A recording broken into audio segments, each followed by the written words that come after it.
Shalom saudara, senang bisa kembali berjumpa dalam ibadah online GBI Putra. Rekaman ibadah online ini tetap bisa saudara saksikan setiap saat di YouTube channel GBI Putra Official.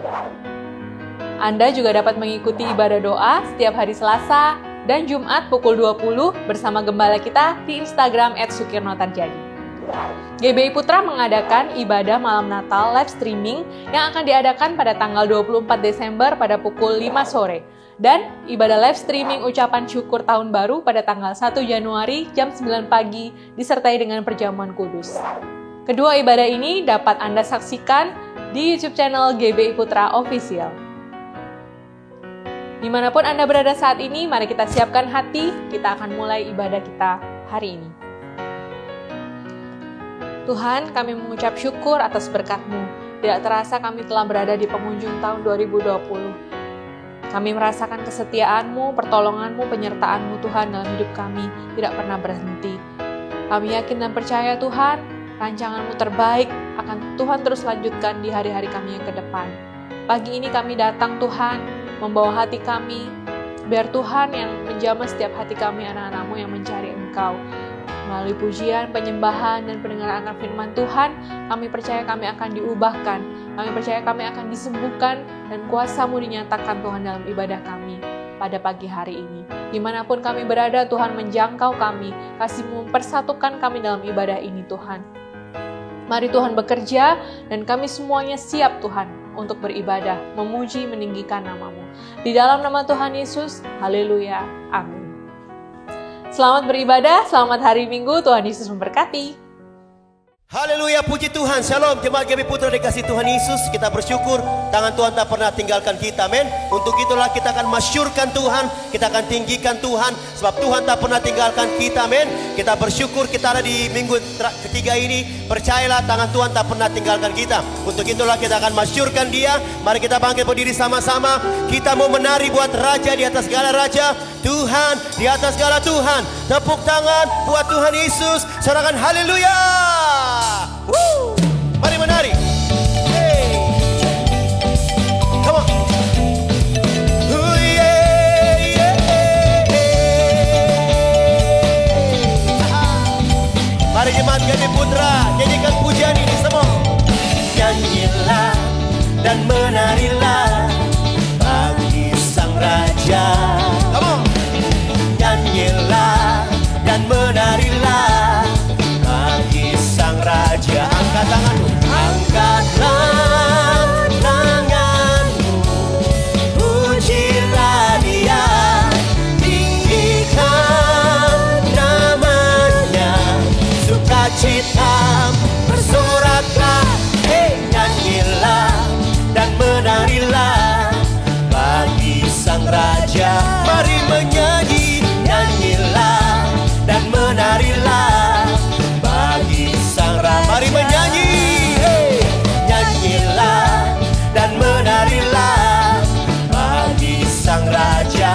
Mari menyanyi, hey. Dan menarilah bagi Sang Raja. Angkat tanganmu, angkatlah tanganmu, pujilah Dia, tinggikan namanya, sukacita bersoraklah, hey, nyanyilah dan menarilah bagi Sang Raja. Mari Bapak Ibu menyanyi, nyanyilah dan menarilah bagi sekali lagi, mari menyanyi, hey, nyanyilah dan menarilah bagi Sang Raja. Haleluya.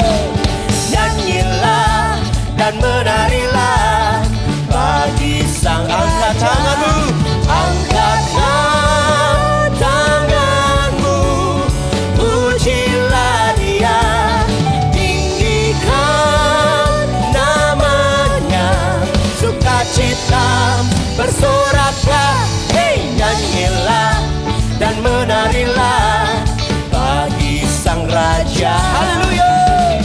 Nyanyilah dan menarilah bagi Sang Raja. Musik memuji Tuhan.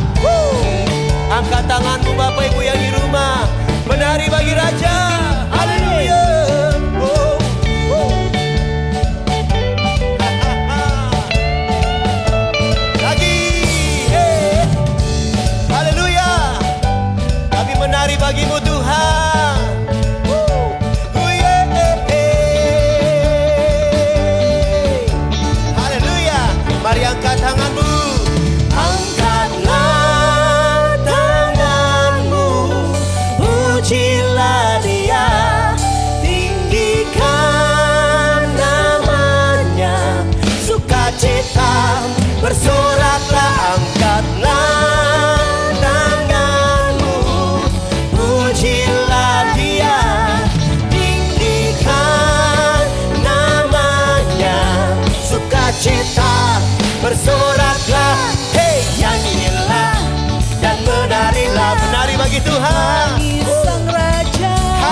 Tuhan Yesus, amin.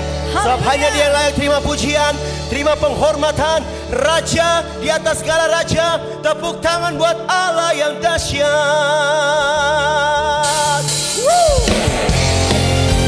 Hey, mari jemaat GBI Putra masyurkan Dia. Mari nyanyikan sama-sama, come on. Mari puji Anak Allah Maha Tinggi, yes Lord. Telah dinubuatkan oleh para siapa? Oleh para nabi.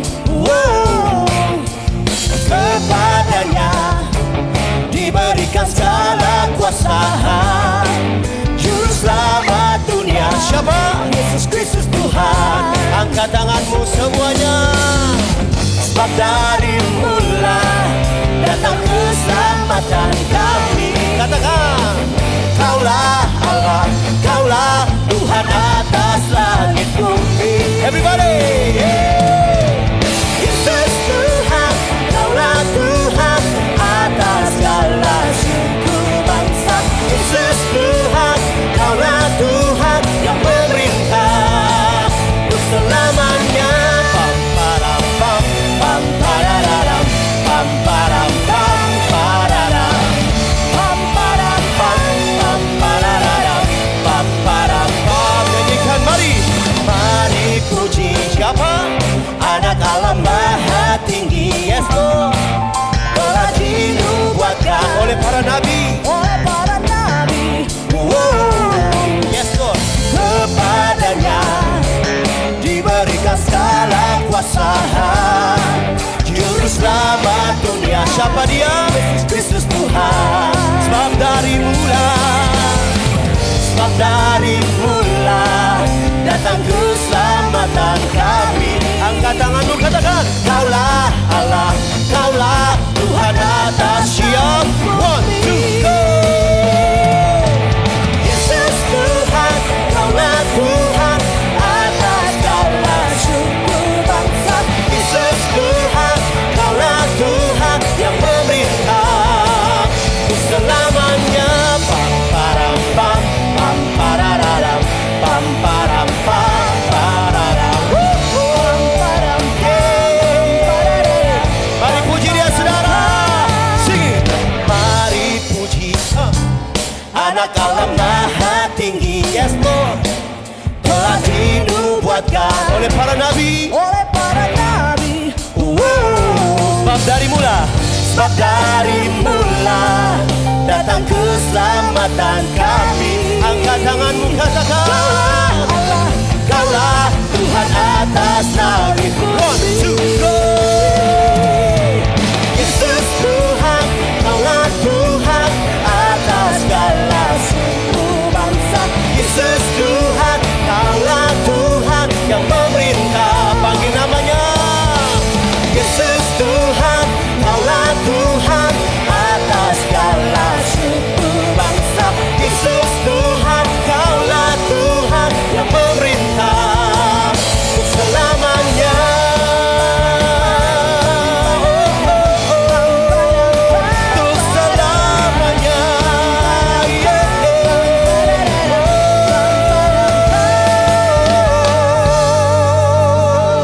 Tepuk tangan buat Allah yang dahsyat. Sorakan haleluya. Sorakan haleluya. Tepuk tangan buat Allah yang dahsyat. Tuhan Yesus Kristus yang dahsyat. Amin. Haleluya, haleluya. Silakan duduk dalam hadirat Tuhan, Bapak Ibu yang di rumah. Kita akan menabur, kita akan berikan persembahan. Amin. Siapkan persembahanmu dengan penuh sukacita. Nama Tuhan dipermuliakan. Nanti ada nomor rekening, beri dengan penuh sukacita. Nama Tuhan dipermuliakan. Kita satu dalam doa. Terima kasih Bapa, Engkaulah Tuhan di atas segala Tuhan, Allah di atas segala Allah, Raja di atas segala Raja. Yang kami puja, yang kami sembah kekal sampai selama-lamanya. Kesempatan indah ini Tuhan, kami akan memberi dengan penuh sukacita. Bapa, Engkau melihat tangan-tangan yang rindu untuk menabur. Berkati usaha bisnis mereka Tuhan. Kami percaya Tuhan, di masa-masa pandemik ini Tuhan berkati anak-anak-Mu.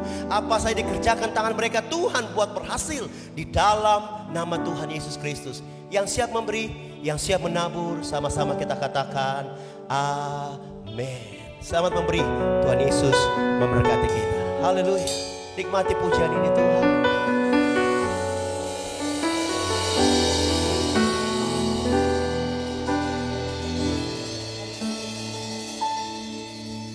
Tuhan, mulialah namamu di bumi ini, namamu diagungkan di bumi. Kemuliaanmu di surga mengatasi bintang. Betapa mulia namamu Tuhan. Bila ku pandang ke langit, bulan dan segala bintang, ku heran kau memperhatikanku. Kau pilih dan kasihiku, memahkotaiku. Sebab itu ku puji kau selamanya. Katakan Tuhan. Tuhan, mulialah namamu di bumi ini, namamu diagungkan di bumi. Kemuliaanmu di surga mengatasi bintang. Betapa mulia namamu Tuhan. Bila ku pandang ke langit, bulan dan segala bintang, ku heran kau memperhatikanku. Amin, amin, haleluya. Kau pilih dan kasihiku, memahkotaiku. Sebab itu ku puji kau selamanya. Panggil Tuhan, Tuhan, mulialah namamu di bumi ini, namamu diagungkan di bumi. Kemuliaanmu di surga mengatasi bintang. Betapa mulia namamu Tuhan. Bila ku pandang ke langit, bulan dan segala bintang, ku heran kau memperhatikanku. Kau pilih dan kasihiku, memahkotaiku. Sebab itu ku puji kau selamanya. Bila ku pandang ke langit, bulan dan segala bintang, ku heran kau memperhatikanku. Kau pilih dan kasihiku, amin, memahkotaiku. Sebab itu ku puji kau selamanya.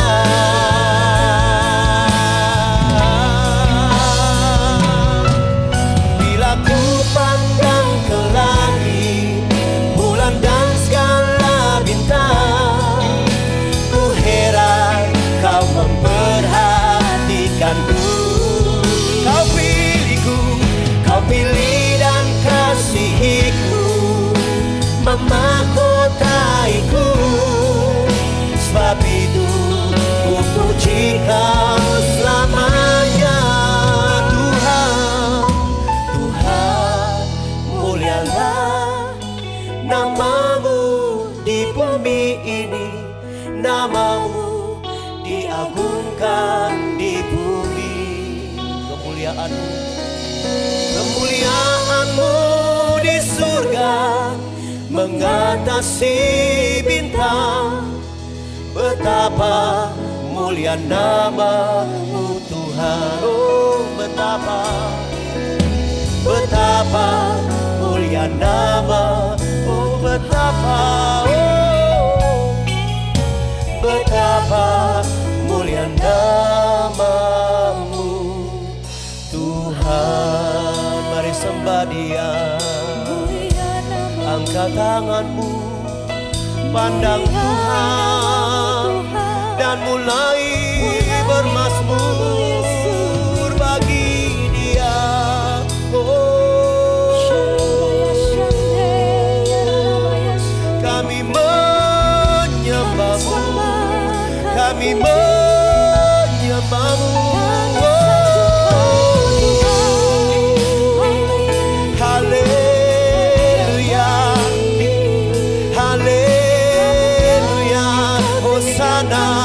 Engkau yang dimuliakan. Oh, sembah Dia, agungkan namanya, tinggikan namanya. Oh, haleluya. Kami angkat tangan kami masyurkan kebesaran-Mu, kedahsyatan-Mu.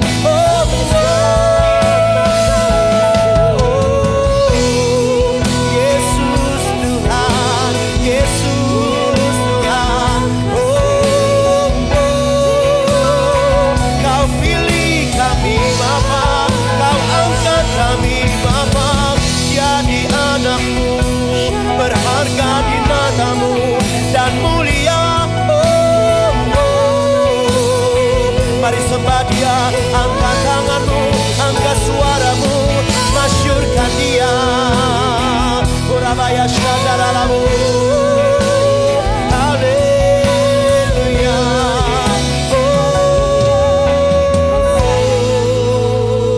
Engkau mulia, Anak domba Allah.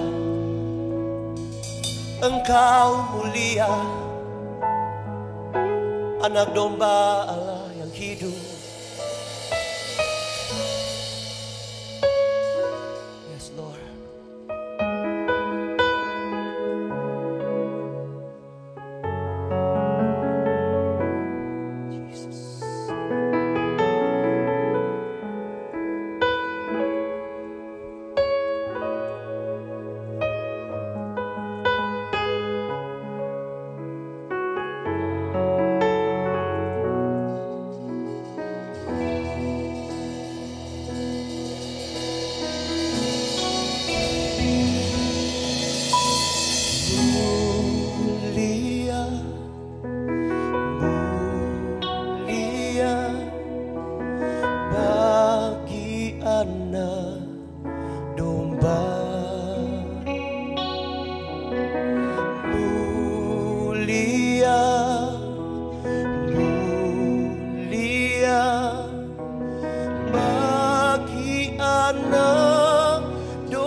Atas semua yang di bumi. Berikan sorak-sorai bagi Tuhan Allah yang mulia.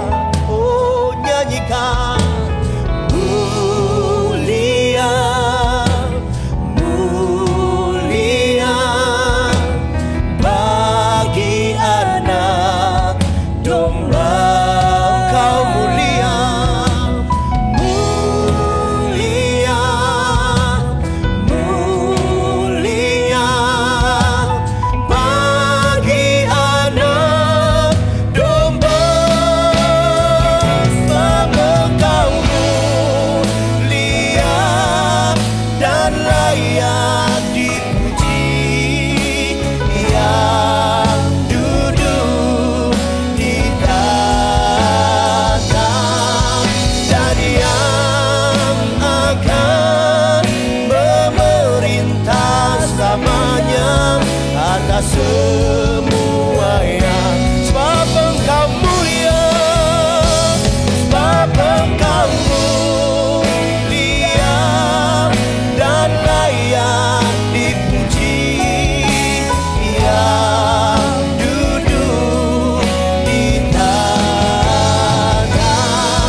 firman-Mu, katakan.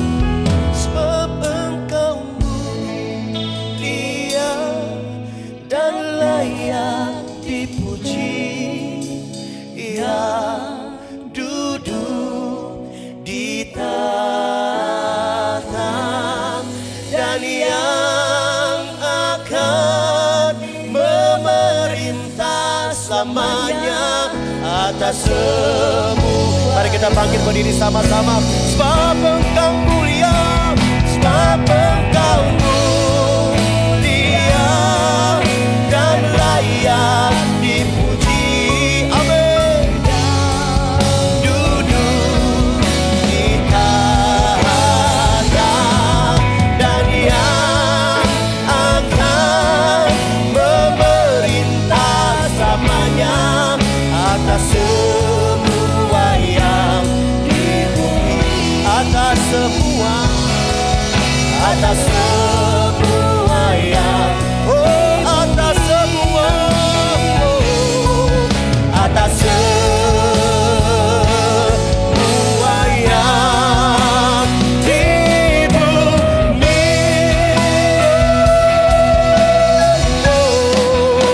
Haleluya. Berikan sorak-sorak bagi Allah yang dahsyat. Tepuk tangan bagi Allah yang dahsyat. Sorakan haleluya.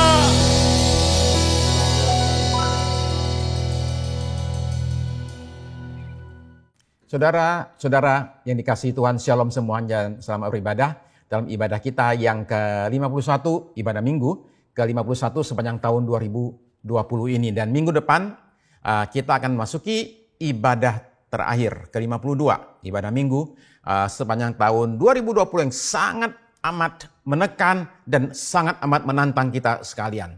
Iman kita ditantang, lalu kemudian mental kita itu ditantang, bahkan fisik kita sekalipun juga ikut ditantang. Dan saya percaya kita semua alami kemenangan sampai akhir tahun ini. Jadi karena itu saya mengajak saudara sekalian, saya ingin menguatkan saudara-saudara sekalian untuk kita tetap jaga iman kita, tetap jaga ibadah kita, jaga semangat kita, dan kita akan akhiri tahun 2020 ini dengan penuh ucapan syukur kepada Tuhan. Karena itu mari kita saat ini datang dalam ibadah ini dengan suatu keyakinan dan iman percaya bahwa sesuatu yang baik akan terjadi dalam hidup kita dalam ibadah ini. Kenapa? Karena kita bersekutu dalam nama, di atas segala nama, dalam nama Yesus. Dan ketika dia hadir di tengah-tengah kita seperti yang dia janjikan, maka terjadi berbagai hal yang indah dalam hidup saudara dan saya. Karena itu mari kita masuki ibadah ini dengan penuh pengharapan akan jamahan Tuhan. Mari kita berdoa. Terima kasih Bapak Surgawi untuk ibadah ibadah minggu ke-51 ini sepanjang tahun ini. Kami menaikkan syukur kami akan anugerah-Mu, ya Tuhan. Karena itu biarlah ibadah pada hari ini mendatangkan berkat besar bagi kami yang mengikutinya. Kami memohonkan Roh Kudus bekerja di tengah-tengah kami, di tiap rumah kami masing-masing, sehingga kami yang ikuti ibadah ini mengalami satu lawatan Tuhan, satu jamahan Tuhan yang akan menyembuhkan kami, yang akan memulihkan kami, menguatkan kami. Terima kasih ya Tuhan Yesus, pakailah hamba-Mu pada hari ini, tentu dengan mengingat-ingat ya Tuhan, betapa lemah dan tak berdayanya hamba-Mu ini tanpa Engkau ya Tuhan. Biar Roh Kudus boleh menyatakan kuasa atas hamba-Mu ini, sehingga pada hari ini yang disampaikan adalah sungguh-sungguh firman Tuhan. Hamba juga memohonkan saat ini supaya kuasa roh dinyatakan atas kami masing-masing yang ikut ibadah ini. Sehingga hari ini hati kami dijamah. Firman Tuhan disampaikan, ditaburkan, tidak kembali sia-sia, melainkan dia bertumbuh, dia berbuah dalam hidup kami. Dan kami siap tidak hanya semata-mata mendengar firman saja, tapi mendengar dan melakukan apa yang kami dengar. Dalam nama di atas segala nama, dalam nama Tuhan Yesus Kristus, satu nama yang menyelamatkan. Kami naikkan doa ini dan terima jawabannya. Amin, amin, haleluya. Tahukah saudara bahwa Natal itu seringkali bikin orang sakit? Saudara akan kaget. Natal itu suatu perayaan yang penuh sukacita. Tapi faktanya adalah bahwa menurut survei di Inggris, Desember itu dianggap oleh orang yang disurvei sebagai bulan yang paling bikin stres dibandingkan dengan 11 bulan yang sebelumnya. Dan berbagai sakit dan kecelakaan muncul ketika Natal itu. Yang simpel-simpel saja, jatuh dari tangga gara-gara pasang hiasan pohon Natal, ya. Sampai kepada keinjek hiasan Natal, sampai kepada bahkan pada hari sesudah Natal, 26 Desember, Boxing Day, itu di negara-negara barat adalah hari diskon besar-besaran. Setiap tahun di Inggris, 700.000 orang cedera gara-gara berebut barang murah di toko. Jadi rupanya ya, cerita Natal ini juga bukanlah cerita yang aman-aman saja. Ada banyak rupanya sakit yang bisa muncul gara-gara stres mau Natalan. Ada juga kecelakaan, cedera karena berbagai hal yang bersangkutan dengan Natal. Nah, ini juga berlaku 2000 tahun lalu, saudara-saudara sekalian. Ketika malam Natal pertama, coba kita baca ceritanya ya. Matius pasal 1, ayat 18 sampai 25. Matius pasal yang pertama, ayat 18 sampai 25. Saya bacakan ya. 18. Kelahiran Yesus Kristus adalah seperti berikut. Pada waktu Maria, ibunya, bertunangan dengan Yusuf, ternyata ia mengandung dari Roh Kudus. Sebelum mereka hidup sebagai suami istri. 19. Karena Yusuf suaminya seorang yang tulus hati dan tidak mencemarkan nama istrinya di muka umum, ia bermaksud menceraikannya dengan diam-diam. Saudara perhatikan satu poin penting. Ini baru bertunangan, tapi sebutannya sudah suami istri. Ya, adat orang Yahudi demikian. 20. Tetapi ketika ia mempertimbangkan maksud itu, malaikat Tuhan nampak kepadanya dalam mimpi dan berkata, Yusuf, anak Daud, janganlah engkau takut mengambil Maria sebagai istrimu. Sebab anak yang di dalam kandungannya adalah dari Roh Kudus. Ayat 21, ia akan melahirkan anak laki-laki dan kau akan menamakan dia Yesus karena dialah yang akan menyelamatkan umatnya dari dosa mereka. Ayat 22, hal itu terjadi supaya genaplah yang difirmankan Tuhan oleh Nabi. 23. Sesungguhnya anak darah itu akan mengandung dan melahirkan seorang anak laki-laki dan mereka akan menamakan dia Immanuel yang berarti Allah menyertai kita. Ayat 24. Sesudah bangun dari tidurnya, Yusuf berbuat seperti yang diperintahkan malaikat Tuhan itu kepadanya. Ia mengambil Maria sebagai istrinya tetapi tidak bersetubuh dengan dia sampai ia melahirkan anaknya laki-laki dan Yusuf menamakan dia Yesus. Bayangkanlah kalau saudara yang menjadi Yusuf. Saudara mendapatkan seorang jodoh, seorang wanita baik-baik, seorang yang saudara bayangkan akan mendampingi saudara seumur hidup.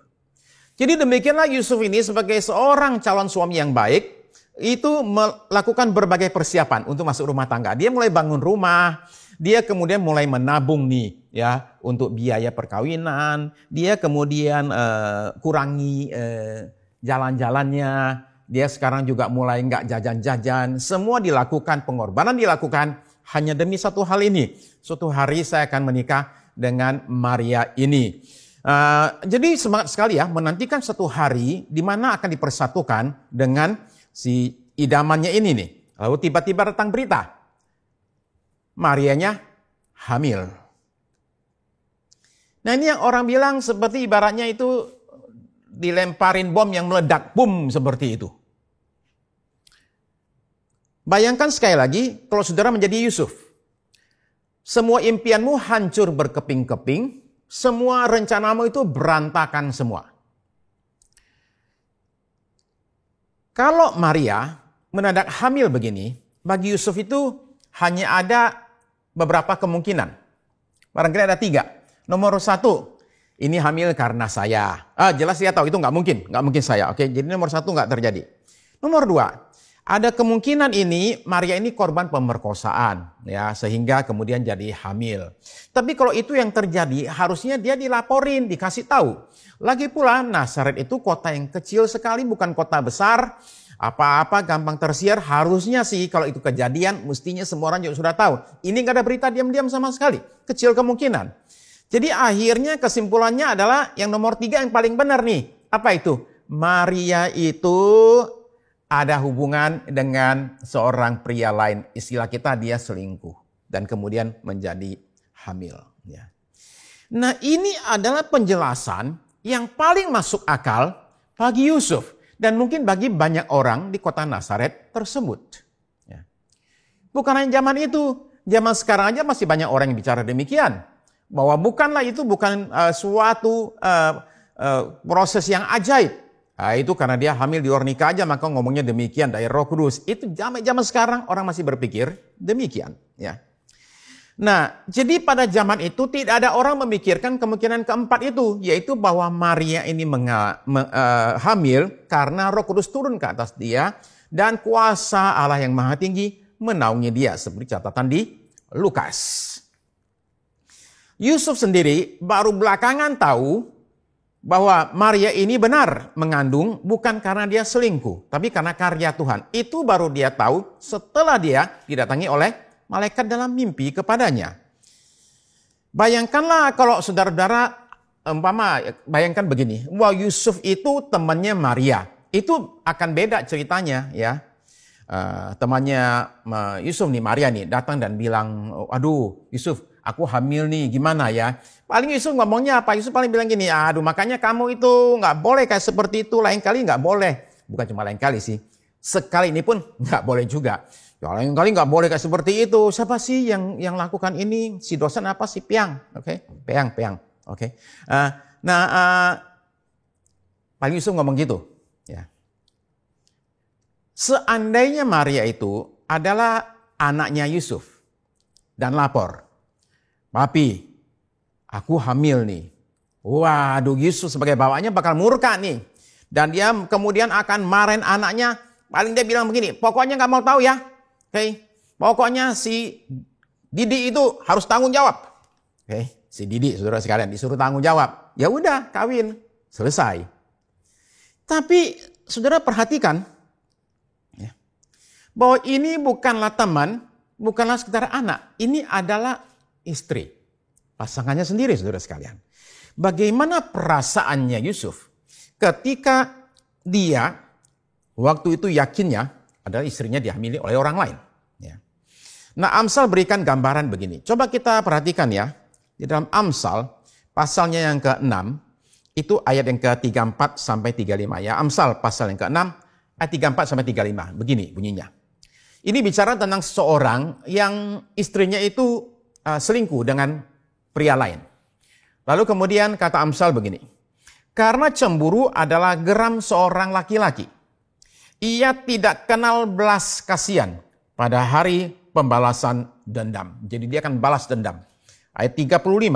Ia tidak akan mau menerima tebusan suatu pun dan ia akan tetap bersikeras betapa banyak pun pemberianmu. Dia nggak akan mau disogok, nggak akan mau dibeli. Dia pokoknya cuma mau satu saja, dia hanya mau membalas dendam. Itu seorang laki-laki yang menemukan bahwa istrinya itu punya hubungan dengan pria yang lain. Nah, saudara perhatikan bahwa ternyata Yusuf itu tidak seperti yang digambarkan oleh Amsal. Karena Alkitab itu mengatakan, yang tadi kita baca adalah begini. Ayat 19 tadi di Matius 1, bahwa Yusuf itu seorang yang tulus hati. Nah, tulus hati saudara sekalian, seorang yang hidupnya itu benar, ya.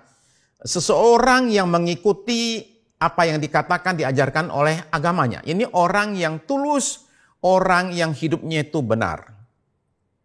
Tetapi dia tidak hanya itu. Yusuf ini juga dikatakan tidak mau mencemarkan nama istrinya itu di muka umum. Jadi dia tidak bertekad, nggak punya niat balas dendam. Nah, jadi saudara sekalian, dia putuskan menceraikan Maria dengan diam-diam dengan satu tujuan, menjaga nama baiknya Maria. Nggak mau namanya itu cemar. Ini seorang yang luar biasa. Kita menemukan dalam cerita ini suatu hal yang penting. Bahwa kisah Natal bukanlah kisah yang sepenuhnya itu indah dan damai semuanya. Tapi juga ada dramanya, ada krisisnya yang terjadi di sana. Bahkan satu rumah tangga itu terancam cerai gara-gara peristiwa Natal ini, kehamilan daripada Maria ini. Saudara sekalian, masa PSBB ini sudah berlangsung selama 9 bulan. 9 bulan yang dengan berbagai variasi antara PSBB ketat sama PSBB yang kendor. Ya. Nah, tanpa PSBB saja, kita sudah mesti bekerja keras dalam membina rumah tangga kita. Apalagi dengan adanya namanya PSBB ini. Saya yakin ada banyak rumah tangga yang alami tekanan dan itu ketahuan di mana-mana angka perceraian di berbagai negara itu naik. Bukan hanya itu, angka yang namanya KDRT itu juga naik ya karena banyak orang stres. Tekanan rumah tangga mulai dari namanya WFH, work from home. Jadi orang disuruh jangan ke kantor tapi kerja dari rumah. Akibatnya adalah orang berdiam di rumah selama 24 jam dalam satu hari, 7 hari dalam satu minggu. Dan itu berlangsung selama 9 bulan. Apa yang terjadi ketika seseorang yang biasanya itu keluar rumah untuk bekerja, sekarang ada dalam rumah selama 24 jam. Ada yang bilang begini, saya udah nggak tahan, saya udah bersama dengan suami saya 24 jam selama 20 hari terakhir, saya nggak kuat lagi. Bayangkan cuma 20 hari, udah nggak kuat. Nah, kalau orang hidup bersama selama 24 jam sehari, yang terjadi adalah begini, bahwa semua kelemahannya itu akan terlihat. Bukan hanya itu, semua persoalan di masa lalu itu bisa muncul kembali. Luka masa lalu, sakit yang dulu-dulu semua bisa muncul kembali. Nah, kalau ada satu pasangan yang kita bilang luar biasa, nggak punya masalah di masa lalu, oh ya udah puji Tuhan, ya. Masalahnya berkurang sedikit, bukan berarti nggak ada sama sekali. Ya, saya kasih contoh lah, hal yang kecil, umpama contoh pengambilan keputusan. Dulu karena sibuk, ketika istri tanya, gimana keputusannya, bilang oke terserah aja, udah selesai. Tapi sekarang karena ada di rumah, ada waktu, sekarang minta waktu untuk diskusi dulu nih. Nah dari diskusi, lama-lama jadi debat. Debat semula baik-baik, ya kemudian jadi dongkol. Udah dongkol, nanti ribut besar, akhirnya jadi dendam.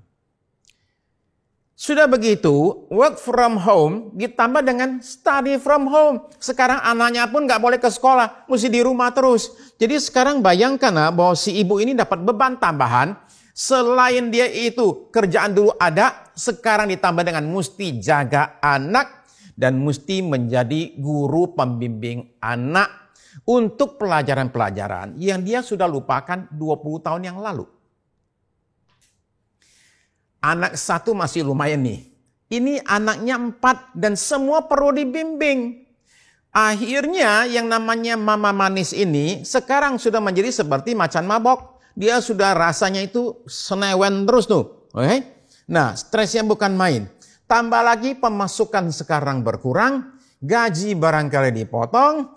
Komplitlah sekarang alasan untuk krisis terjadi dalam suatu rumah tangga. Nah sekarang kita perhatikan krisis yang terjadi pada waktu Yusuf dan Maria. Mereka berdua menemukan situasi yang tak dikehendaki, yaitu terjadi suatu kehamilan. Apa yang terjadi saat itu dan bagaimana ini bisa menolong kita? Saudara sekalian di sini para pasangan, suami istri, yang saat ini sedang merasakan suatu ketegangan dalam rumah tangga. Mari kita belajar dari Yusuf dan Maria. Saya akan bicara panjang lebar, saya hanya bicara 2 saja. Saya akan bicara pertama-tama soal yang namanya kuasa pengampunan. Pada saat situasi belum jelas saja, malaikat belum bicara kepada Yusuf, kita baca bahwa dari awal saja Yusuf itu tidak berniat merusak nama Maria. Maka dia mau menceraikannya dengan diam-diam. Nah, pria lain kemungkinan besar nggak akan berbuat demikian. Malah kalau bisa dibikin viral, dibicarakan di mana-mana, ditaruh di medsos. Tawarkan ceritanya ke saingannya drakor itu ya, drama Nusantara ya. Nah, saudara terkasih, pengampunan itu tidak gampang. Karena kebanyakan kita punya cara lebih gampang yaitu balas. Seorang pria di Semarang mengetahui akhirnya bahwa pasangannya ternyata selingkuh. Apa yang dia lakukan? Dia memutuskan lakukan sesuatu yang sangat amat unik, nggak pernah kepikiran, yaitu apa? Dia beli baliho. Bapak Ibu tahu kan baliho di pinggir jalan gede-gede itu? Dia beli baliho, dia taruh foto wanita itu, dia kasih namanya, dan dia katakan, ini orang berselingkuh. Saya mau putus dengan dia. Nah, saudara mungkin agak nggak kurang percaya ya, yang demikian ya. Kayaknya rasanya terlalu susah dipercaya. Begini, saya tunjukin fotonya ya. Oke, ini fotonya. Ini terjadi di Semarang. Oke, di satu perempatan namanya Jatingaleh ya. Nah, ini fotonya nih, ditaruh pinggir jalan. Bukan hanya itu. Saudara lihat di kirinya itu ada pria wanita lagi bertengkar. Nah, sekarang saya tunjukin videonya ya. Ini videonya nih, diambil oleh seseorang ketika mereka lagi bertengkar di pinggir jalan gara-gara baliho tersebut. Coba nonton videonya.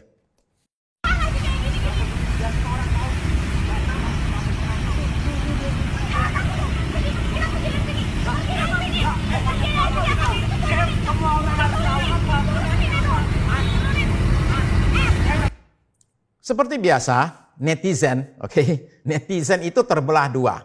Antara mendukung atau mengecam perbuatan dari si pria itu yang pasang gambar pacarnya itu. Tapi lebih banyak yang setuju.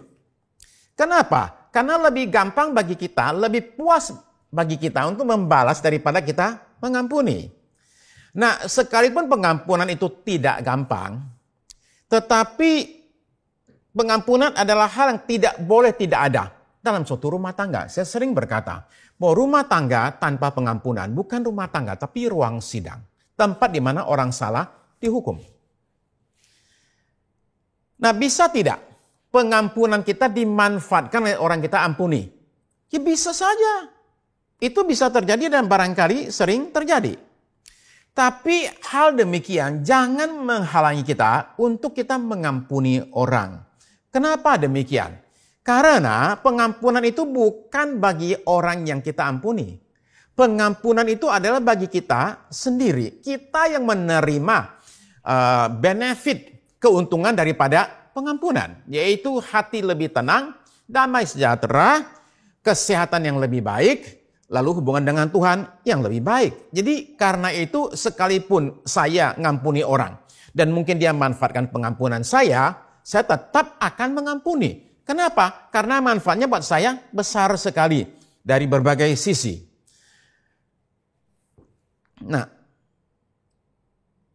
bagaimana kalau umpama pasangan kita itu memanfaatkan pengampunan kita dan ulang terus perbuatannya? Saudara sekalian, pengampunan itu bukan mendukung perbuatan yang salah. Perbuatan yang salah tetap perlu dikonfrontasi, tetap perlu dibicarakan. Tetapi itu dilakukan dengan hati yang sudah mengampuni. Pengampunan adalah mengubah cara pandang kita terhadap orang kita ampuni. Dalam hal ini pasangan kita, saudara-saudara sekalian. Jadi jangan sampai mengampuni, tetapi masih terus-menerus fokus kepada kesalahan seseorang. Karena kalau demikian, maka itu seperti orang yang namanya luka, belum juga sembuh, baru saja diobatin, tapi dikorek-korek terus. Akibatnya luka itu akan terus-menerus meradang dan kita akan mengatakan, Pak, saya sulit mengampuni dia. Ya, karena fokus kita adalah kepada negatifnya seseorang. Jadi pengampunannya juga tidak tuntas.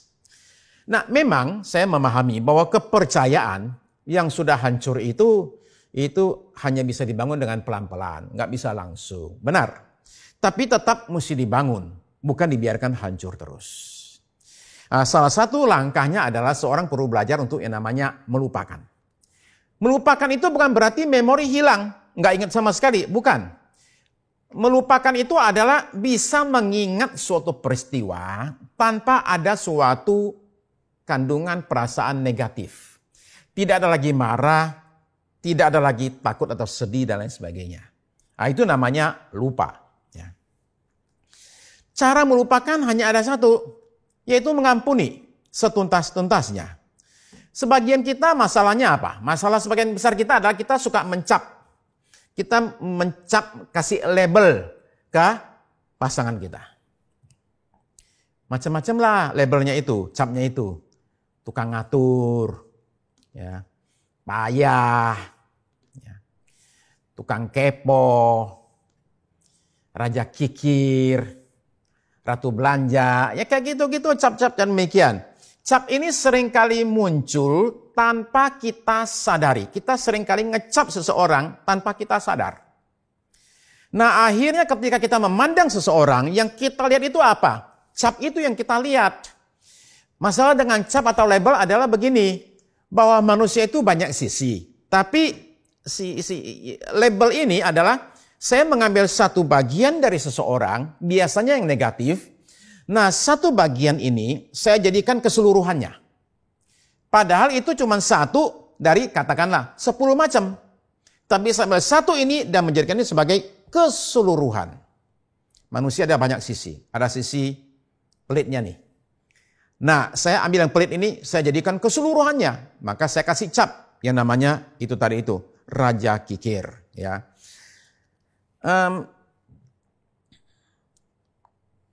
Padahal kalau kita mau bilang, sebenarnya dia ini nggak sepenuhnya kikir. Dia juga ada sisi yang lain, sebenarnya dia juga suka menolong orang, dia juga baik hati. Tapi gara-gara cap ini, semua kebaikannya nggak terlihat. Dan cap itu punya suatu kekuatan. Kalau sudah ditempelkan cap itu, label itu susah sekali buat dihapus. Nah maka kita berusaha harus dengan sadar, mencoba ngecek dalam diri kita, saya ini kasih cap apa ke pasangan saya. Sebab cap itu seringkali mengganggu suatu hubungan. Coba sekarang tanya kepada diri sendiri di dalam hati. Saya ini ada kasih cap apa ya sama pasangan saya? Sekali lagi, seringkali kita kasih cap tanpa kita sadar, kita kasih cap. Jadi kita mesti dengan sadar mencoba memikir, saya kasih cap apa ya kepada pasangan saya. Dan kalau ada cap demikian, maka kita juga secara sadar melepaskan cap tersebut. Itu satu yang pertama, yang namanya kuasa pengampunan. Yang kedua, Yusuf dan Maria mengajar kita kuasa kasih. Perhatikan Yusuf. Yusuf ini menunjukkan kepada kita contoh kasih yang luar biasa kepada Maria. Dengan menerima Maria apa adanya, dengan satu anak yang bukan anak kandungnya dia. Ini sudah super susah bagi banyak pria. Sekalipun ada suara malaikat, tetap saja seringkali bisa muncul pikiran-pikiran yang meragukan situasi ini. Nah, tidak hanya masalah kebingungan nih. Ini benar nggak ya malaikat itu kemarin ngomong jangan-jangan cuma kembang tidur kali ya. Tapi kadang-kadang yang muncul adalah begini. Apa kata orang? Gimana jelasin ke orang ya? Kalau orang nanya. Oh Maria itu hamil karena karya Tuhan. Orang bilang itu dia laki-laki satu itu. Kok ya bodoh benar gitu ya, mau percaya kayak gitu-gitu. Nah saudara perhatikan ya, itu yang seringkali reputasi bisa rusak. Teman bisa pada kabur nih. Nah kalau sudah gitu, langganannya Yusuf nih bisa kabur juga tuh. Nggak mau lagi pesan kursi meja, kusen sama Yusuf. Tapi Yusuf ini meyakini benar suara malaikat itu. Dia bisa terima penjelasan malaikat tersebut, sekalipun bagi beberapa orang itu mungkin bisa dianggap sebagai kembang tidur. Tapi masyarakat nggak mau ngerti, nggak mau terima penjelasan yang demikian. Ya. Nah kasih Yusuf itu ditunjukkan dengan dia menerima Maria dan bayi Yesus itu. Bahkan kita bisa dengan yakin percaya bahwa ketika Maria melahirkan, yang membantu dia melahirkan, yang jadi bidannya istilah kita, itu adalah Yusuf itu sendiri. Dia harus turun tangan untuk menolong Maria melahirkan. Dia juga mengambil satu langkah yang luar biasa ketika dia membawa Maria dan Yusuf untuk mengungsi ke Mesir. Dia ambil langkah-langkah yang disuruh oleh malaikat untuk menyelamatkan ibu dan anak ini. Jadi kasih adalah menerima. Dalam kasih juga ada unsur pengorbanan. Yusuf ini berkorbannya luar biasa. Saudara perhatikan bahwa mereka dulu di Nazaret. Kemudian ke Bethlehem dan di sana diyakini mereka tinggal setahun lebih. Setelah itu kabur ke Mesir. Ya. Jadi saudara menemukan bahwa Yusuf ini terpaksa pindah kota. Dia mesti bangun bisnisnya, usahanya. Dari nol lagi, langganan sudah enggak ada semua. Dia kemudian menjadi buronan pemerintah.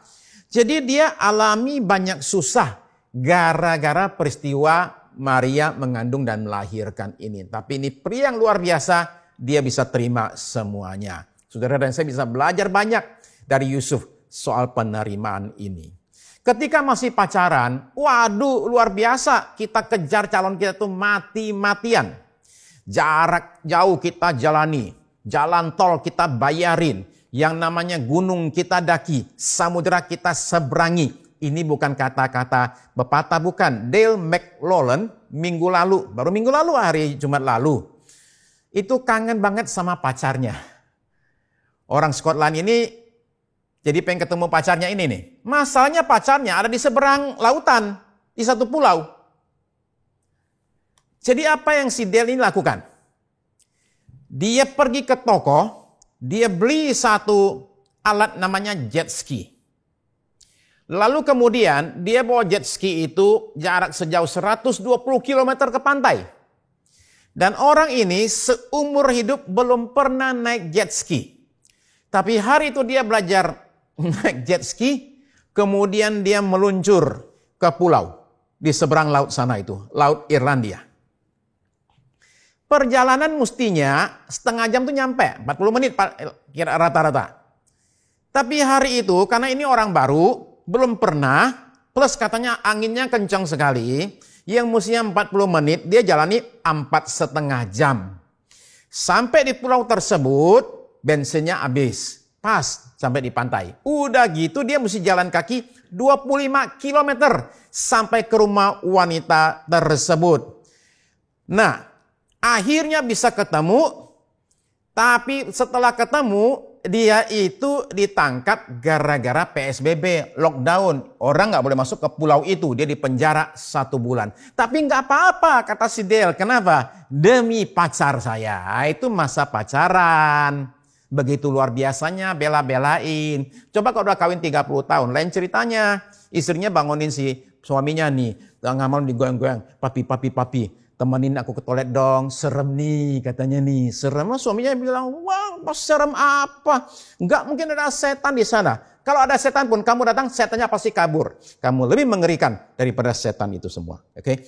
Nah jadi saudara sekalian, biasanya kan begitu. Pada waktu masih pacaran, oh luar biasa. Setelah kawin bertahun-tahun, beda ceritanya. Terimalah pasanganmu dengan segala kelebihan dan kekurangannya. Banyak kita ini hanya mau terima kelebihan pasangan kita. Kelebihannya apa nih? Kelebihannya pinter masak, pinter ngebanyol, ya, pinter cari duit. Kelebihan begini kita terima. Tapi kita nggak mau terima kelebihan yang lain nih. Apa itu? Kelebihan berat badannya. Kita nggak mau terima nih. Nah, kita nggak mau terima ketika ubannya juga makin lebih nih, tambah banyak. Kita juga nggak mau terima ketika kerut di wajahnya juga tambah nih, tambah banyak, tambah dalam. Kita nggak mau terima ketika tubuhnya itu tambah lemah, tambah kendor. Yusuf tidak akan begitu. Seseorang yang mengasihi dengan sungguh tidak akan begitu. Nah, saudara-saudara sekalian, sekali lagi, terima pasanganmu apa adanya. Bahkan justru ketika pasanganmu tambah tua, justru engkau harus tambah banyak menerima pasanganmu itu. Menerima adalah menerima apa adanya. Tapi Pak, dia kasar sama saya Pak. Masa saya harus terima terus dia kasar sama saya seperti itu Pak? Perbuatannya itu bisa dibicarakan dan diharapkan untuk bisa berhenti. Tapi orangnya diterima. Dan kalaupun kemudian dia tidak berubah, terima apa enggak? Ya harus terima konsekuensinya. Terima apa adanya bahwa beginilah pasangan saya. Orangnya kalau ngomong itu memang suka kasar, seperti itu. Ya. Tapi di sisi yang lain, dia juga orang sebenarnya penolong banget. Ya, kalau ada orang susah dia tolong, ada apa-apa dia tangannya itu, kata orang tangannya enteng buat nolong orang. Tapi orang yang kasar iya. Jadi maksud saya kita menyeimbangkan dan melihat bahwa memang dia ada sisi satu yang jelek. Tapi ada banyak sisi yang bagus. Seperti saya bicara soal label tadi itu. Pendeta Brian Chappell itu cerita tentang jemaatnya di gerejanya. Ini suami istri dengan anak 2. Pekerjaan bagus. Punya rumah bagus. Anak manis-manis, semuanya oke. Cuman dari waktu ke waktu, istrinya ini punya kebiasaan judi. Jadi dari waktu ke waktu, istrinya itu suka curi uang suaminya dan habisin di meja judi. Nah, ini kejadian berulang-ulang. Akhirnya dibawa ke pendeta. Didoain. Doa pelepasan. Udah ditengking-tengking. Gak bisa juga tuh. Dibawa ke konselor. Dikonseling coba cari tahu akarnya. Gak bisa juga. Tetap aja dia pergi judi. Akhirnya dibawa ke dokter. Siapa tahu bisa disuntik supaya gak mau judi lagi. Gak bisa juga. Dan ini terjadi berulang-ulang. Saudara bayangkan bahwa si istrinya itu sendiri itu nyolong duit. Gadaikan barang di rumah. Udah gitu waktu ditanya gak mau ngaku sama sekali. Bagaimana sekarang kalau saudara-saudara yang jadi suaminya itu? Istrinya sendiri juga malu sih. Sampai suatu kali pengen bunuh diri, coba bunuh diri. Tapi suaminya itu tetap mengasihi dia, tetap terima istrinya apa adanya. Jadi pendeta Brian ini tanya sama suaminya, kamu kok bisa terima dia sih dalam keadaan seperti begini? Jawaban suaminya itu luar biasa. Sebenarnya ya, dalam kebanyakan waktu, istri saya itu seorang mama yang baik sekali. Dan anak-anak itu butuh dia banget. Tapi lebih daripada itu katanya. Anak-anak saya mesti belajar mengenal namanya kasih Allah. Nah, bagaimana mereka bisa mengenal kasih Allah kalau papa mereka tidak bisa mengampuni mama mereka? Kata-kata yang luar biasa yang menggambarkan suatu cara pandang yang begitu luar biasa. Memang dia suka judi, tapi dia juga seorang mama yang baik buat anak-anak saya. Dicoba dengan segala cara memperbaiki kekurangannya, kelemahannya. Nggak bisa juga. Ya udah, terima apa adanya. Nah, jadi saya menggambarkan ini sebagai suatu penerimaan yang total. Menerima pasangan kita apa adanya dengan segala pergumulannya, dengan segala kelemahannya, kita terima dia apa adanya. Kalaupun tidak berubah. Ya.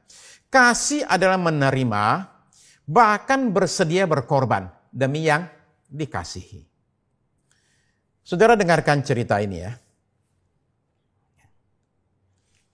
Ini ada satu orang ahli bedah plastik bernama Maxwell Maltz. Maxwell Maltz ini bercerita tentang satu kasus di mana ada seorang suami itu kecelakaan dalam suatu kebakaran. Jadi wajahnya itu terbakar ketika dia masuk ke dalam rumah itu untuk menolong orang tuanya yang terkurung di sana. Orang tuanya bisa dia selamatkan, orang tuanya kemudian meninggal. Dua-duanya, dia nggak bisa tolong mereka. Ya. Dua-dua meninggal, sementara dia sendiri terbakar wajahnya. Wajahnya itu menjadi jelek sekali lah ya. Ya. Nah, si pria ini merasa bersalah sekali karena dia gagal menyelamatkan orang tuanya. Dan dia percaya bahwa yang dia alami ini, luka di wajahnya itu adalah hukuman Tuhan atas dia karena dia gagal menyelamatkan orang tuanya itu. Jadi karena hal tersebut, maka dia memutuskan tidak mau ditolong. Kenapa? Karena ini hukuman Tuhan. Dengan segala cara, istrinya bujuk dia supaya ketemu dokter untuk ditolong, dia nggak mau sama sekali. Saya nggak mau. Dia nggak mau ketemu sama dokter. Bahkan belakangan nggak mau ketemu orang, istrinya pun nggak bisa ketemu sama dia lagi. Dia tutup pintu, nggak mau ketemu orang. Akhirnya istrinya suatu hari datang ke ahli bedah ini. Dan dia berkata demikian. Saya minta Anda tolong suami saya. Suaminya bilang begini, saya bisa tolong. Kasus ini saya bisa pastikan wajahnya itu akan pulih kembali seperti semula. Cuma masalahnya ya kata istrinya itu, suami saya bahkan tidak mau ketemu sama saya. Apalagi sama dokter juga nggak mau ketemu. Jadi dia bilang caranya itu cuma satu. Saya datang kepada Anda ini untuk minta tolong Anda bukan menyembuhkan wajah suami saya. Tapi tolong rusaklah wajah saya. Seperti wajah suami saya. Mudah-mudahan kalau dia menyadari wajah saya sudah luka seperti dia, mudah-mudahan dia bisa menyadari saya juga bisa berbagi kesakitan dan lukanya. Mudah-mudahan dia bisa buka pintu lagi untuk terima saya dalam hidupnya. Nah, saudara sekarang perhatikan si dokternya itu mesti bagaimana. Dia bilang, saya bicara sama suami Anda dulu. Jadi dia ke rumah mereka di sana dan itu pintu ketutup terus, nggak bisa dibuka. Dia ketok pintu dan berkata begini, saya Dr. X ahli bedah, saya mau Anda tahu saya bisa memulihkan wajah Anda 100%. Dari dalam keluar nggak ada respons. Lalu kemudian dokternya bilang gini, tolong Anda keluar. Nggak ada jawaban sama sekali. Akhirnya dokternya bicara melalui pintu. Saya mau Anda tahu bahwa istri Anda datang ketemu saya dan dia minta supaya wajahnya itu dirusak seperti kerusakan wajah Anda. Karena menurut istri Anda, hanya dengan cara demikianlah Anda akan terima dia untuk masuk dalam kehidupan Anda. Itu menunjukkan betapa cintanya istri Anda kepada Anda. Dokter ngomong demikian, nggak ada suara sama sekali. Tidak lama kemudian ada bunyi kunci pintu diputar dan kemudian pintu dibuka. Nah, akhirnya orang tersebut berikan dirinya untuk disembuhkan. Saudara-saudara sekalian, dari mana munculnya kemampuan yang begitu luar biasa untuk mengasihi? Ini kata-kata Alkitab. Coba kita baca ayat terakhir. 1 Yohanes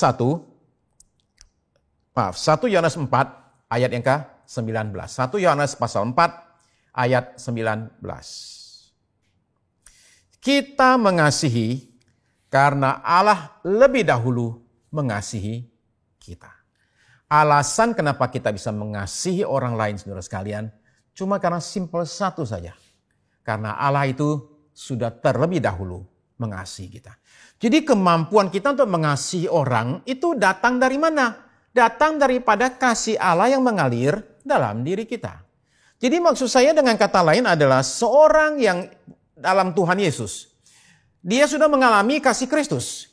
Jadi karena itu tidak ada alasan dia tidak bisa mengampuni orang lain dan tidak bisa mengasihi orang lain. Karena sumbernya itu sudah ada di dalam dirinya. Barangkali hal tertentu menghalangi kita untuk mengasihi. Tapi saya berkata pada hari ini saudara sekalian, ini waktunya, ini momennya untuk kita semua pada hari ini ketika dengar suara Tuhan, tidak keraskan hati kita. Tapi kita buka hati kita saudara sekalian. Dan izinkan Tuhan melembutkan hati kita. Dan kita belajar untuk bisa mengampuni orang yang salah. Kita belajar menerima orang lain dalam hidup kita. Saudara terkasih, Allah itu lebih dahulu mengasihi kita. Dari mana kita tahu? Simpel sekali. Waktu kita memandang kepada salib Kristus. Di salib, Kristus itu mengampuni orang-orang yang berdosa. Bukankah kita juga mesti bisa mengampuni orang-orang yang bersalah dalam hidup kita, termasuk pasangan kita? Di salib, Kristus itu menerima kita seperti dia menerima penjahat di sebelahnya dia. Bukankah kita kalau demikian mesti meniru Kristus dan juga menerima pasangan kita sendiri? Orang tua kita sendiri, barangkali ipar kita, barangkali itu bicara tentang kakak adik kita, saudara kita sendiri. Karena itu, dalam momen demikian, masa menjelang Natal ini saudara sekalian, saya mengajak kita semua mengizinkan damai dari Kristus yang dinyatakan di malam Natal pada waktu dia lahir ke dunia. Kiranya damai itu boleh dinyatakan dengan sangat amat luar biasa dalam hidup kita dan rumah tangga kita. Jikalau saudara sungguh inginkan itu terjadi dalam hidup rumah tanggamu, bolehkah saya berdoa buat saudara? Izinkan saya berdoa buat saudara-saudara sekalian. Tapi sebelum saya berdoa, saya mau ajak saudara lakukan satu hal.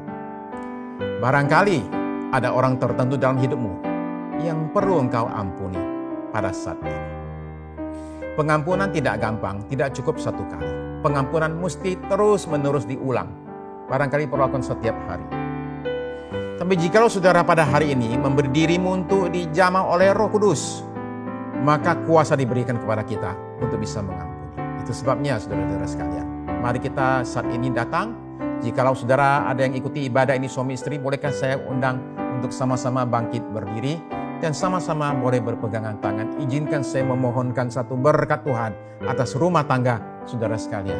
Barangkali sudah lama sekali Anda tidak berpegangan tangan. Saya nggak tahu. Barangkali sekarang rasanya aneh, tapi izinkan Tuhan untuk lakukan karya pemulihannya ya. Saudara-saudara boleh sama-sama pegangan tangan saat ini sebagai tanda kesehatian di hadapan Tuhan. Sebagai tanda satu hal, bahwa saudara saat ini mengizinkan karya Tuhan itu, kasih Tuhan bekerja dalam hidup saudara masing-masing. Saudara pegang tangan sebagai tanda, saudara mengizinkan kuasa Roh bekerja dan pengampunan itu mengalir antar suami istri. Izinkan saat ini saudara-saudara sekalian, kasih Tuhan itu menjamah kita, menyembuhkan kita. Barangkali ada banyak luka terjadi antar suami istri. Barangkali ada kata-kata yang terlanjur keluar. Ada tindakan yang dilakukan yang membuat luka sangat amat dalam hubungan suami istri. Sekarang momen waktunya, izinkan Roh Kudus boleh menjamah saudara sekalian. Izinkan Roh Kudus saat ini menjamah hatimu, memulihkan hati, menyembuhkan luka di hati itu. Tapi juga pada saat yang sama, Roh Kudus boleh mengubah pola pikir saudara, cara pandang saudara akan pasangan saudara. Sehingga saudara bisa melihat bahwa bagaimanapun juga dengan segala kelemahannya, pasangan saya tetap ada baiknya. Kalau saudara-saudara bersedia lakukan ini, izinkan Tuhan bekerja. Bolehkah saya berdoa buat saudara-saudara sekalian? Terima kasih Tuhan Yesus. Pada hari ini kami berdoa bagi setiap pasangan yang saat ini berdiri dan mereka yang berpegangan tangan. Tuhan terima kasih, ulurkan tanganmu saat ini dan turunkanlah berkat-Mu ya Tuhan atas setiap pasangan yang ada. Dalam nama Yesus. Ulurkan tangan-Mu Tuhan dari sorga dan Engkau boleh lihat pasangan-pasangan yang ada nih Tuhan. Barangkali bagi kami canggung sekali berpegangan tangan. Tapi Tuhan momen pada saat ini, biarlah kuasa-Mu nyata atas kami. Jamahan Tuhan terjadi atas kami. Ketika kami pegang tangan, Tuhan Engkau dari sorga ulurkan tangan-Mu Tuhan.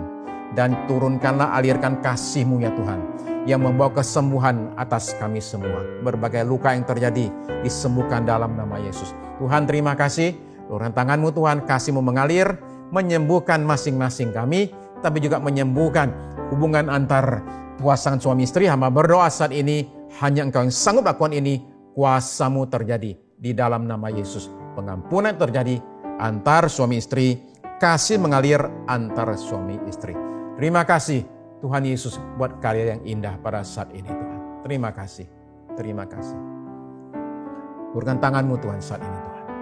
Nyatakan kesembuhan saat ini atas kami yang sudah mengampuni. Seperti janji Tuhan, kesembuhan terjadi bagi kami yang mengampuni. Kesembuhan Tuhan tidak hanya dalam batin kami, tapi kesembuhan ya Tuhan pada tubuh kami terjadi kesembuhan Tuhan. Kesembuhan juga Tuhan dalam berkat Tuhan atas hidup kami. Karena ketika kami bersatu Tuhan, maka berkat itu mengalir. Terima kasih ya Tuhan Yesus. Ulurkan tangan-Mu Tuhan dan jamah banyak pasangan yang saat ini ikuti ibadah ini. Terima kasih Tuhan Yesus. Terima kasih Tuhan. Saudara terkasih, apabila saudara merasa canggung pada saat ini dan belum melakukan apa yang saya mintakan tadi, untuk saudara boleh bangkit dan gandengan tangan. Maukah saudara saat ini, izinkan saya berikan satu kali kesempatan sekali lagi untuk saudara-saudara boleh saat ini, untuk betul-betul saudara sekalian, untuk rendahkan hati, buka hati saudara sekalian, ya, tidak keraskan hati, untuk saudara dengan pasanganmu masing-masing, untuk sungguh-sungguh datang di hadapan Tuhan, bukan di hadapan manusia, bukan di hadapan saya, tapi di rumah saudara nggak ada orang yang melihat, Enggak seperti di gereja. Saat ini saudara sekalian, bolehkah ambil momen kesempatan sekali ini? Izinkan kesembuhan terjadi atas rumah tanggamu. Izinkan Roh Kudus bekerja. Ya, kalau saudara mau saat ini, sekali lagi, bolehkah saya undang saudara yang tadi belum berdiri, untuk sekarang berdiri. Dan izinkan Roh Kudus menyembuhkan berbagai luka yang terjadi. Izinkan Roh Kudus meruntuhkan tembok pemisah antar suami istri. Izinkan Roh Kudus memberkati rumah tangga saudara. Kalau saudara mau sekali lagi, bangkit berdiri dan di hadapan Tuhan, tanpa ada orang melihat, saudara berdua, suami istri boleh gandeng tangan sekali lagi. Ya, izinkan saya berdoa.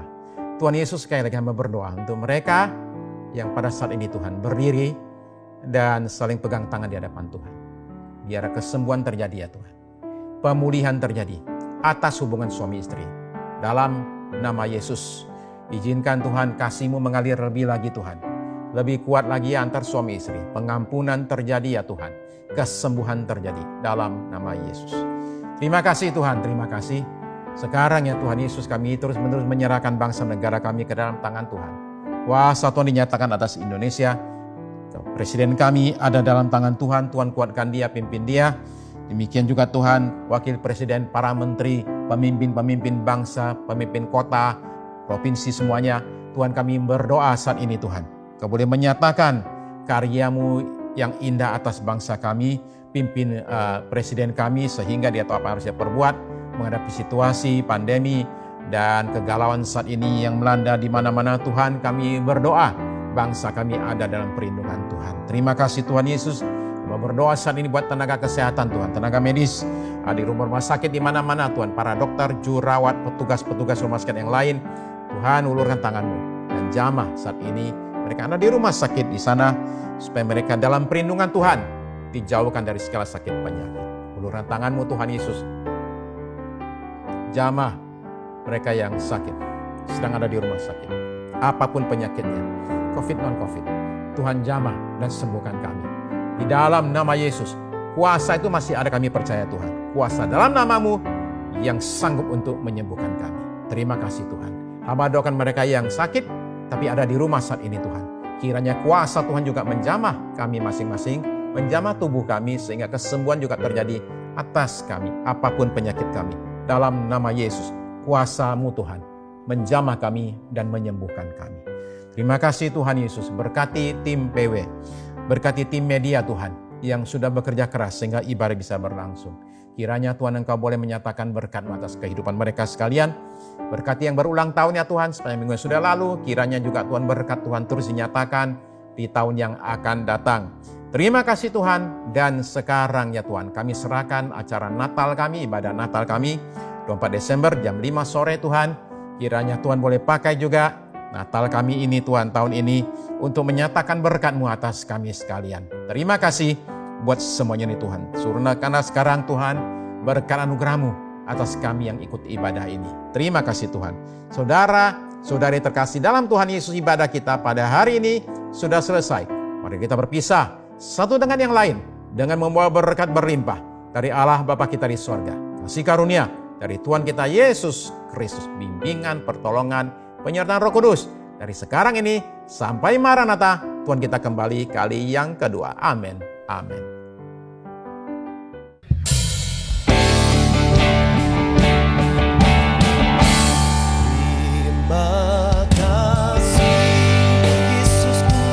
Terima kasih Yesusku, puji syukur hanya bagi Tuhanku. Terima kasih Yesusku, terima kasih Yesusku, puji syukur hanya bagi Tuhanku.